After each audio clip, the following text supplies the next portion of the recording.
Assalamualaikum warahmatullahi wabarakatuh.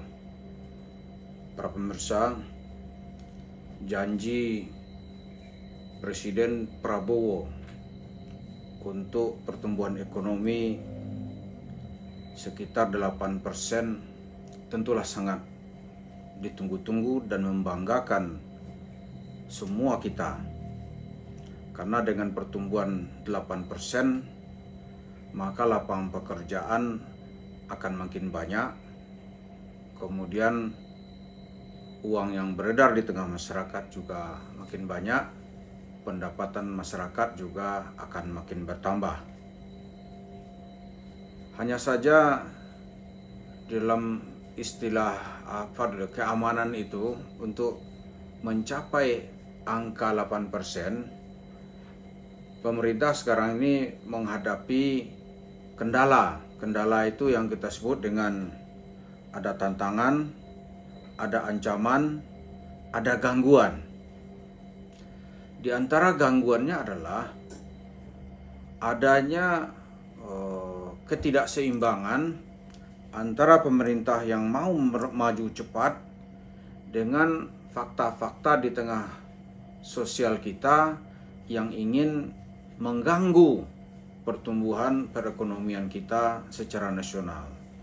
Di antara gangguan itu adalah adanya tokoh-tokoh agama yang berbicara yang tidak realistis, sehingga pemerintahnya kemana, masyarakatnya kemana gitu. Terjadi ketidaksenambungan. Pemerintah menginginkan pertumbuhan ekonomi 8% itu real. Tetapi ada nanti tokoh-tokoh agama, dia ngajak janji-janji sorga. Janji sorga, kemudian cerita-cerita bohong, aneh selawatin, modal selawat, gitu. Nah, di antara tokoh yang paling bertanggung jawab untuk mengganggu pertumbuhan ekonomi secara nasional itu adalah Yusuf Mansur.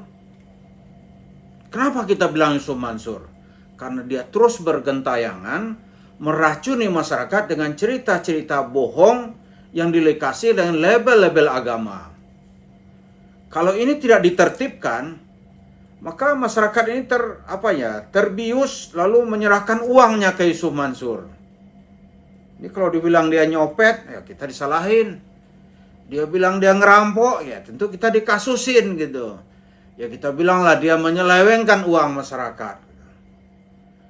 Sehingga pemerintah berjuang keras, orang-orang ini diajak menghayal. Diajak berhalu-halu untuk sesuatu yang tidak pernah bisa real.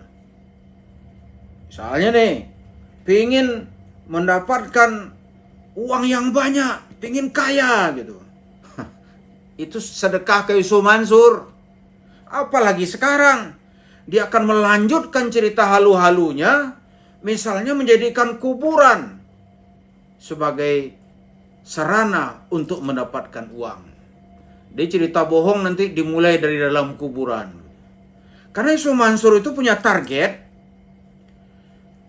yang ingin dia capai, bagaimana membangun di tahun 2025 ini minimal tambahan 100 warung steak. Jadi kalau dia nanti dia bisa berpesta pora. Wah, aneh dapat rezeki banyak dikasih Allah gitu. Modalnya apa gitu? Selawatin aja, gitu dia nanti. Ente selawatin, tunjuk, ambil, bawa. Dia kan datang ke masjid begitu modalnya. Tunjuk mana kalung, mana duit, yang di dompet, yang di ATM, serahin. Allahumma sholli ala Muhammad. Dia bawa, dia pergi. Ya kayalah. Jemaah yang di ini kan kemana? Ya nanti ada yang frustasi, stres, stroke, kehilangan rumah, bisa masalah keluarga, ada yang bercerai, kehilangan pekerjaan. Itu nggak ada pertanggungjawaban. Ini kalau ini dibiarkan, ini menjadi gangguan, bisa menjadi ancaman. Ya, kalau ancaman enggak lah, kalau ancaman itu mungkin bersifat politis gitu. Tapi menjadi gangguan, menjadi tantangan untuk pertumbuhan ekonomi. Ini perlu ditertibkan.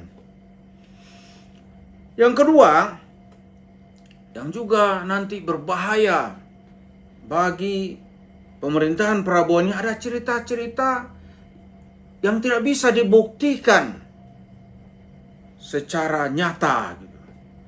Misalnya tahun depan, Pak, kita akan dikasih rezeki oleh Allah yang berwujud gemah ripah loh jinawi gitu. Ini sudah dibuktikan. Ada tahun 2019 dulu tuh, coba nonton videonya tuh. Ada seorang ustadz, dia bisikkan ke Prabowo, Bapak akan jadi presiden tahun 2019, Bapak akan menang. Itu berurai air mata Prabowo mendengarkannya tuh. Dari mana ustadz ceritanya? Katanya isyarat langit. Ngeri kalau begini-begini nih, isyarat langit. Tahunya nggak ada, bullshit. 2019 Prabowo tidak menjadi presiden karena secara hitungan apapun itu dia kalah. Nah di tahun 2024 ini orang-orang begini ini harus dipanggil, dihentikan dia berbicara gitu. Dan kepada Yusuf Mansur harus dikenakan pasal kalau dia masih mengumpulkan uang atas nama rumah tahfiz kan namanya, atas nama Darul Quran kan namanya, atas nama tabung tanah, itu harus segera ditangkap. Karena dibalik itu atau ujung pasti nipu aja, nggak ada. Lalu dia karang cerita-cerita bohong gitu. Apa cerita bohong? Dia selalu bicara bersaut-sautan dengan Allah. Lo tahu Cuk? Lo butuh duit kan Cuk? Benar ya Allah. Lo tahu Cuk siapa yang ganggu? Tahu ya Allah. Lo butuh duit berapa Cuk? Butuh duit 150 triliun ya Allah. Itu cerita bohong aja. Bohong aja. Nah, ini di kawasan kita ini dulu cerita-cerita ini silih berganti. Misal kalau kita lihat di negara tetangganya, Mahathir dulu ada orang-orang cerita-cerita begini sudah membeli kawasan dia untuk memproduksi kebohongan gitu. Dengan jubahnya yang ya mungkin udang-udangnya 3 lapis. Ditangkap oleh Mahathir, kemudian dipaksa dia membuka jubahnya, disuruh dia berpakai batik aja, memakai jubah ditangkap gitu. Kenapa? Karena ini tameng dia untuk menipu gitu. Membuat orang Melayu menjadi bodoh, kata Mahathir. Tangkap dia. Dia setuju, akhirnya dibebaskan. Tidak lagi bicara-bicara agama di hadapan publik. Nah, Yusuf Mansur juga begitu mestinya. Itu cerita warung sukses bisnis tuh omong kosong. Itu cerita duit masyarakat itu yang disikat sama dia. Kalau dia gentleman ini, datanglah ke masjid kota wisata itu. Bagaimana janjinya? Orang kan punya rekaman semua itu. Duit 55 miliar disikat sama dia. Janjinya nih Jabal Nur, bisnis batu bara, mau kosong. Itu dia belikan tanah, dia bangun itu warung steak and shake. Itu sisa-sisa duit yang di pay trend. Cobalah kalau dia seorang muslim ya. Berani dia jujur kepada dirinya gitu. Ini loh hasilnya gitu. Itu pasti itu yang dia bangun-bangunkan itu. Jadi itu kalau dalam cerita kita kemarin ini, kemana cerita pasti hasilnya nggak ada yang baik. Nggak ada yang baik. Pastilah itu nanti ujung-ujungnya sebuah upaya untuk mengelabui masyarakat supaya mempercayainya. Padahal itu kalau dalam bahasa hukum agama, kalau di negara tetangga kita tuh sudah ditangkap itu. Dia tidak boleh mengumpulkan uang atas nama pribadi tanpa sepengetahuan pemerintah. Lo BMT jadi diatur kok. Dia bukan bank. Tidak boleh seperti bank konvensional gitu. Karena memang tidak akan ada pertanggungjawaban. Nggak boleh gitu. Apalagi sekelas Yusuf Mansur secara hukum misalnya dia sudah layak untuk ditangkap. Dia mengumpulkan dana publik secara tidak bertanggung jawab. Nanti embel-embelnya nanti itu embel-embel cerita agama bohong. Cerita-cerita yang membuat orang ya kalau sedikit agak mengerti mungkin ya terkencing-kencing lah karena malu gitu.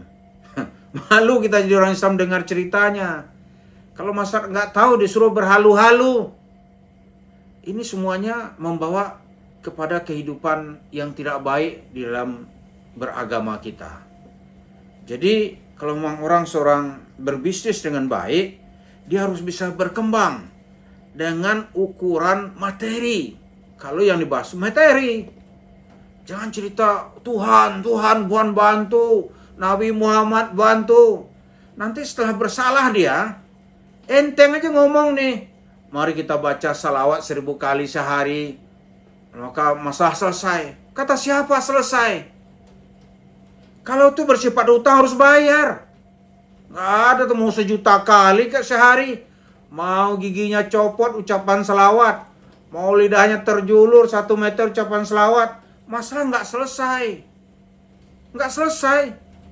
Maka kita minta, ya maka prioritas Pak Prabowo. Sebenarnya Pak Prabowo kalau dalam berapa 5 tahun terakhir sudah nggak percaya yang begitu-begituan itu.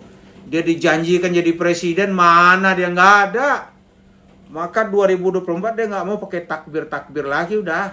Dulu kan mulai takbir, Allahu Akbar, nggak mengantarkan dia menjadi presiden. Sekarang tahun 2024 kemarin tuh dia lihat harus realistis dengan fakta politik di lapangan. Itu yang mengantarkan dia. Maka dia nggak lagi dikelilingi oleh ustadz, ulama, apalagi itu banyak bohongnya gitu. Cerita-cerita isyarat langit lah, apalah gitu. Nggak ada. Nah, isu Mansur ini adalah target pertama. Karena ini akan menimbulkan gangguan kepada proses pertumbuhan perekonomian secara nasional. Karena kita mayoritas itu kan umat Islam. Kalau umat Islamnya tidak rasional, maka tidak akan tercapai target pemerintah untuk pertumbuhan ekonomi seperti yang diharapkan. Kan masyarakat maju kan tidak hanya pemerintah yang perlu. Masyarakatnya juga memahaminya secara rasional dan menjabarkannya secara rasional juga. Gitu. Tapi kalau pemerintah menawarkan visi-visi yang sangat ekonomis, futuristik, masyarakatnya halu-halu gitu. Maka itu tidak akan tercapai. Maka target berikutnya ini ustadz atau tokoh agama yang di depan itu tuh Yusuf Mansur itu harus dihentikan. Kalau perlu ditangkap. Kalau dia masih melanggar dan mencoba mengumpulkan uang sedekah atau uang masyarakat dengan dalih dan atas nama apapun. Kita harapkan Bapak Prabowo akan terus-menerus memantau kebijakannya dan kita akan melihat hasilnya dalam waktu yang tidak terlalu lama. Terima kasih. Assalamualaikum warahmatullahi wabarakatuh.